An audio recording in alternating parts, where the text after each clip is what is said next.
2000 Jeep Wrangler, front brake pads, rotors and calipers, and flex hoses. What you need to do is jack it up, support properly, remove the front tires, and then you need to remove the 2 caliper slide bolts. There's a 13 millimeter, one here and one here. Okay, and you want to pry those out a little bit if you can, so they're not hanging up. If they're frozen, then they're frozen. But anyway, we're replacing them. So if those are frozen, then you gotta free them up or replace the caliper. Then you need to do is get yourself a nice flat blade screwdriver, stick it in here like that, and try pulling out just a little bit, just to help push that piston in a little bit to free some of the pressure up on here. And then you need to do is pry off the caliper. Well, you can't pry it off of up here because of the pad. Got a notch on it, okay? Look down here, that one it's only got a notch on the outside, not on the inside. So then you can get on down here and go like that. Pry that caliper out of there. Then you can pick up the whole caliper out of there like that. Okay? We're gonna do rotors and calipers and flex lines. And right here, this bolt here is called a banjo bolt. So what I'm going to do is I'm going to put a clamp on the flex hose, and I'm going to remove my caliper. And I'm going to remove this banjo bolt. That's what holds the brake line onto the caliper, and it's hollow. Okay. Okay, here's my caliper. I'm replacing the whole thing. All right. And this is my banjo bolt. Okay, and there's 2 washers that go on the line. One here and one here. One on the inside, one on the outside. All right. And we'll replace that last after we get our brake assembly back together. Take off your rotor. If your rotor is bonded on here with the rust and you need to spray some penetrant on it, let it soak, hit it with a sledgehammer around the sides of it. A mini sledge, the vibration breaks it loose, get it off, and then this hub has to be free and clear of rust, so you need to clean it up so at least it looks decent. No high, low spots on it, and then put some anti-seize on it and then put your rotor on there. But before that, you need to clean up your pad mounts for your calipers also. These, where the pads ride, they're humps. They wear them out. See, like right there, it's got a low spot from the pad, and right here's a low spot from the pad. If they're really, really bad, then you need to replace the whole knuckle assembly. Okay, and these aren't too bad. I can clean them up a little bit, and that's about it. You can clean them up a little bit. That's what I said. Okay, and you got a little bit of a hump in there. So I don't know if you can see it, but right there, low spot, and right there. Those aren't too bad, so we'll clean those up and we'll go from there. All right, I got my hub pretty clean. Got my knuckle cleaned up best I can. And yeah, this is the maximum that I want to be able to use. Anything worse than this, I would replace it. Next brake job, I would definitely replace it. And when you do that, you do the ball joints. So if you do the ball joints, replace the knuckle, okay? Okay, I put a fine filament anti-seize on my hub. And I got my rotor on. Clean off your rotor with some soap and water to remove the shipping oil off the rotors. Also, my knuckles, I painted them. And then I put some lube on them after they dried. All right? On this surface and on that surface. That surface and that surface. Okay? So now I got my caliper. Got my pads on there, ready to go. And when you put the caliper on there, make sure these are pushed in so they don't get in the way. Okay, when you're putting this caliper on there with the pads, the top has to go in first because of the notches on the pad. Remember, the bottom one don't have both notches, it's only got one notch. It's a stop. So push them up in there and slide them on. And as you're doing that, you make sure you pull these out to allow for those slides to miss the knuckle. Okay? Same thing on the bottom. Now you can start your caliper slide bolts and tighten those up. Okay, you want to tighten those up to 30 foot-pounds. Next, once you got this done, now you need to hook up your hose, flex hose, okay? Then you need to put your banjo bolt in there. Make sure you got a washer on the outside and a washer on the inside. See it?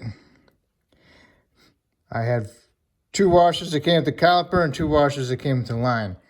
I went and picked through the 2, which one was the thicker ones. I used the thicker ones, okay? Next, got this. Gonna go on there like that.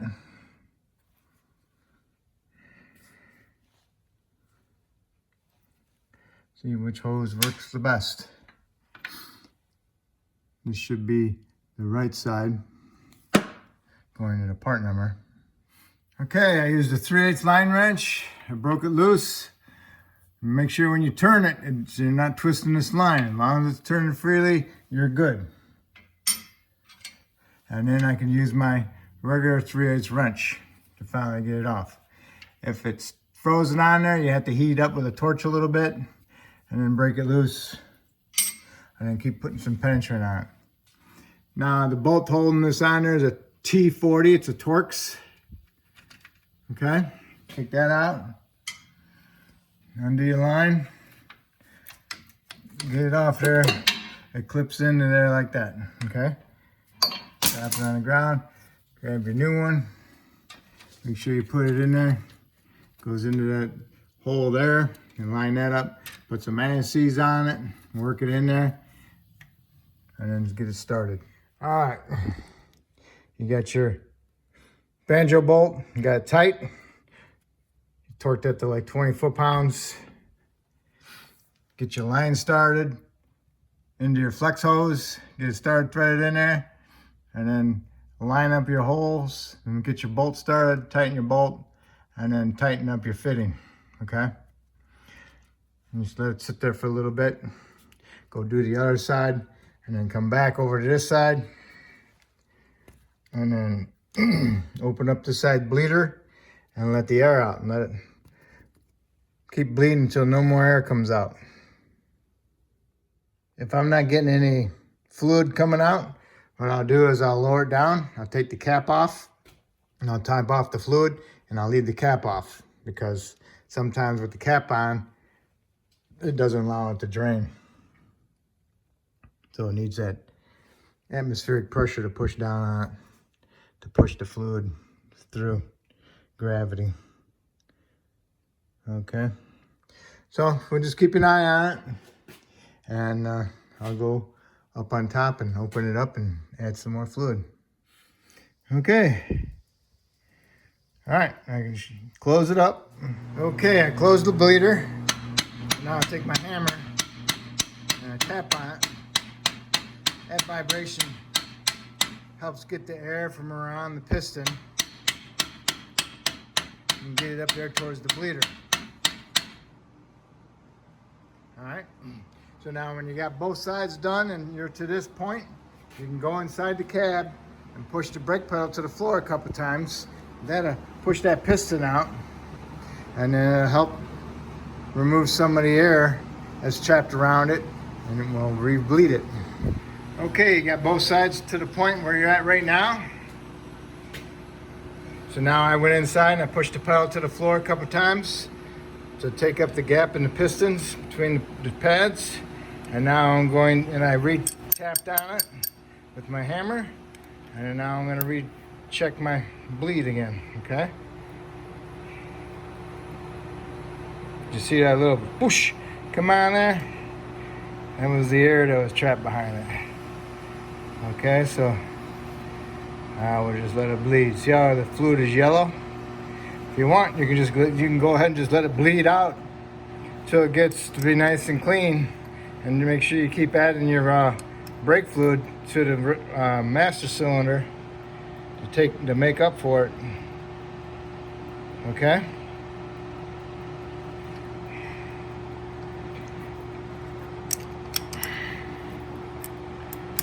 And you bleed both sides the same way. Got nice clean fluid coming out.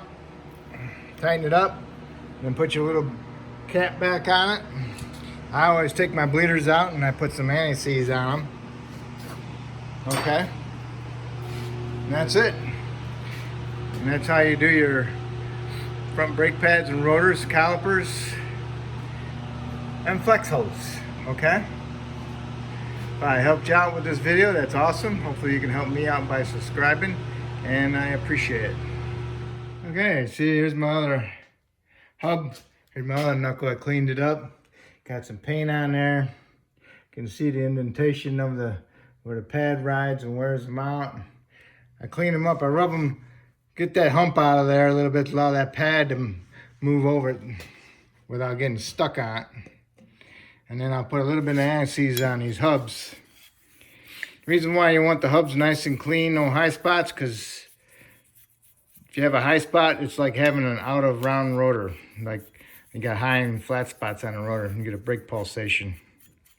So you don't want that. So you need to have that on there. And I put the anti-seize on it to help keep it from rusting. So then next time when you go to do a brake job, it's nice and clean in there. Okay. So always paint them and then put some lube on them when they dry.